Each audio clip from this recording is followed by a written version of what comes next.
And now your lights go from looking like that to just looking a lot brighter and more glowy. Selective adjustments essentially allow you to go to your image and select over a little part of it and just change the data in that part of it. So the keyboard shortcut K is the brush tool. You just click, and wherever you select with the brush tool, it will affect that. So if I put the exposure up like that, and wherever I paint, the exposure of just that selection will go up. Another tip for selective adjustments, to see what you've actually selected, press O on your keyboard. And if you want to change the color of what you're painting, you press Shift O, and that will change it to white, black, or red, or green. Say you want to change all the colors of the windows of this building, and you don't want to spend like 10 years of your life to paint every single one of these windows. Literally just paint over it. Now let's go to the range mask here and click on luminance. Grab this little eyedropper thing. I'm gonna press space bar, click to zoom in, and you're gonna select the bright part of the window. And now we're gonna go here to the range of this mask and just play around with this slider here, bring that up until it's just affecting the windows, and then we can put the smoothness down. Go ahead and select that again. Yeah, I think I missed the selection, yeah. Click around until you see that it's selected all the windows essentially. And now any settings that I change within this panel here are only gonna affect that range mask, which is just the windows. So for example, if I wanna go to the color tab here, I can literally do that, change all the colors of the window to orange. Let's make the temperature a bit warmer and bring the highlights down a bit. And now we have just changed the color of the windows completely from that white to that, and it is masked out perfectly. So with portrait photography, a lot of photographers retouch the photos in Photoshop and other programs. I've just never learned how to do that. So I've always just gone with this quick and easy way, which what you do, you just press M, which will get a graduated filter, which essentially is just a linear sort of filter. The more you drag it out, the more it fades in, I guess.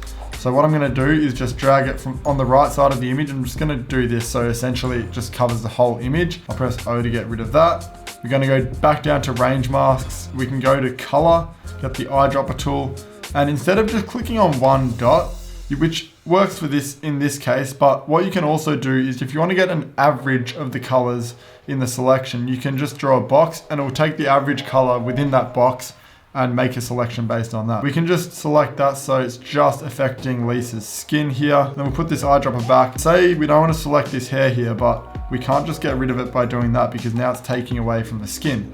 What you do is you press Shift T, and that's gonna bring up the brush tool, but it's gonna keep it on this same selection. So if I hold down Option and I just make this a bit smaller, I can essentially just take away from this current selection that we've selected with the graduated filter, but it's just using the brush tool to get rid of it. Now that we've selected our skin, all I'm gonna do is just bring the texture down and the clarity down, and instantly we've just gone from like that to that. It's just a nice little softer skin look. For my city photos, I like to use graduated filters to darken the sky because it helps place more focus on the city. So if I just press M to bring up the graduated filter, I'm gonna click, hold Shift down, and just drag from the top downwards, and literally I just put the exposure down, and then we're just gonna make this a bit bigger so it just fades in more.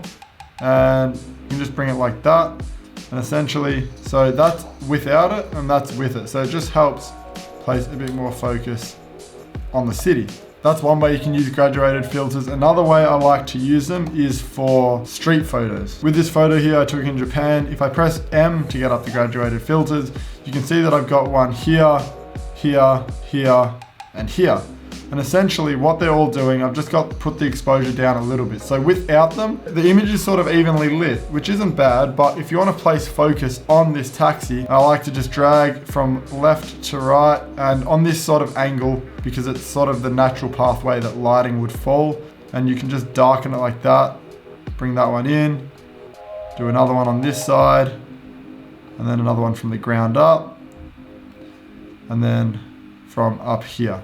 And we'll make that top one a bit less. And we've just placed way more focus on the taxi. So there's the before, there's the after. So I've got this photo of this man sitting in this taxi, extremely clean taxi, by the way. I've edited the photo, put my preset on it. It's looking nice, but his skin is just a bit yellow. But I don't want to just go into the orange slider and just change the color of the oranges, because that's going to change the color of every single orange in the image. But I already like these colors here. I'm going to zoom in. I'm just going to select this guy's face, go over to a color, select his skin. Now that's selected his skin more or less, we can go and refine that. Now this is a bloody beast. This got added into Lightroom fairly recently. You can just slide this a little bit to the right, a little bit to the left, and you can just correct the skin tone. So I'm just gonna bring it somewhere around here, maybe 5 will do. And here is the before, after. It's very slight, before, after. But skin tones are something that you don't want to mess up when you're shooting people, because otherwise it just looks a bit whack. It's also great for color matching. So say with this orange part of the taxi here, in the before of the image, it's actually yellow, but now that I've edited the photo, it's orange. And a great way to color match it is by literally just doing the same thing, making that selection, going on to color.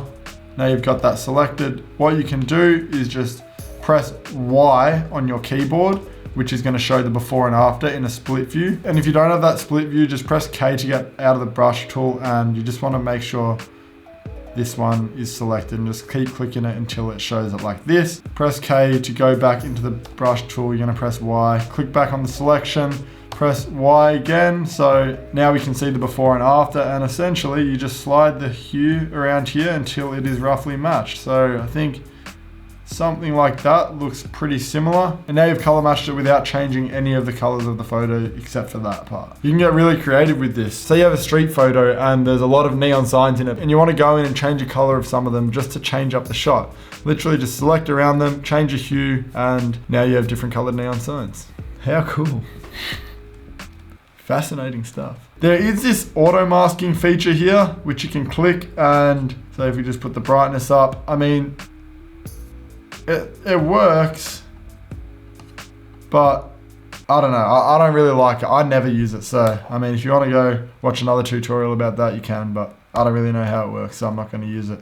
So in your street photos, if you want to get that glowing effect on all the lights, literally just select over them all and just do these settings here. So just put the clarity down, put the dehaze down, and just mess around with that. Maybe even put the brightness up a bit. And now your lights go from looking like that to just looking a lot brighter and more glowy. And whilst we're on this image here, if I put the brightness up, we can see there's all of these little, I think they're chewing gum or something. I don't know what it is. I don't think it's chewing. It might be. I don't fucking know. There's little dots on the ground, and if you want to get rid of them, just press Q, make that a bit bigger, change the size of it, and you want to make sure that it is on heal. So if I go in here and just start clicking on these little things, it is going to try its best to heal it. I honestly would not recommend doing it in this. I'd recommend doing it in Photoshop and pressing J to use a Band-Aid tool, because it just works way better. Far out, my MacBook is actually, well, it's getting very hot. I think it's about to die, to be honest. Yeah, I mean, that's pretty much how I use selective adjustments. You can get creative with it. Like, there's so many different ways you can use them, but they're just a really fun way to change little parts of your images, and all those little parts that you change will collectively add up and make your photo way better. Most of these photos are edited using my Lightroom presets, so if you want to grab them, I'll leave a link in the description below.